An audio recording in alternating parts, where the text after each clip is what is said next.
High, সন্ধ্যাবেলা ভীষণ খিদে পেয়েছে। ভাই বলল যে দিদি একটু মুড়ি মেখে দিবি, তো আমি বললাম ঠিক আছে চল দিচ্ছি। তো আমি তো ছাতু খাবো বলে রেডি হয়ে নিয়েছিলাম, কিন্তু যখন দেখলাম যে ভাই বলল মুড়ি খাবে, সঙ্গে সঙ্গে টমেটো কুচি করে নিলাম।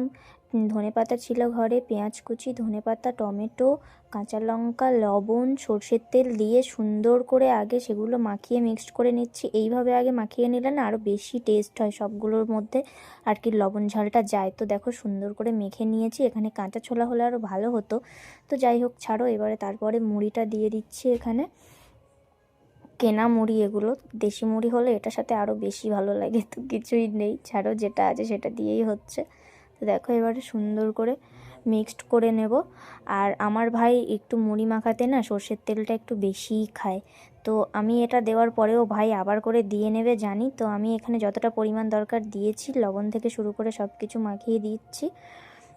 আর ও ঝালটা কম খায়। তো দেখো এখানে আমার মুড়ি মাখা কিন্তু কমপ্লিট হয়ে গেছে।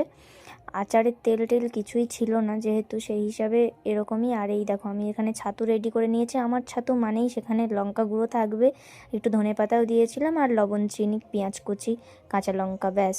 তো এখানে আমি যেহেতু ছাতু খাবো, ভাই আমাকে না মুড়ি দিচ্ছিল না। আমি বললাম ভাই আমি মাখিয়েছি, আমাকে একটু দে। তো ও দেখো চামচে করে দিচ্ছে আমাকে অল্প করে, যেহেতু আমার এক গ্লাস ছাতু আগেই আছে। ছাতুটা ভাই খাবে না, আমি একাই খাবো, সেই হিসাবে একটু মুড়িটা অল্পই খাবো আমি। তো আমাকে মুড়ি দিয়েছে, আর এই দেখো মুড়ি নিয়ে বসেছে। এই দেখো চামচে করে মুড়ি খাচ্ছে।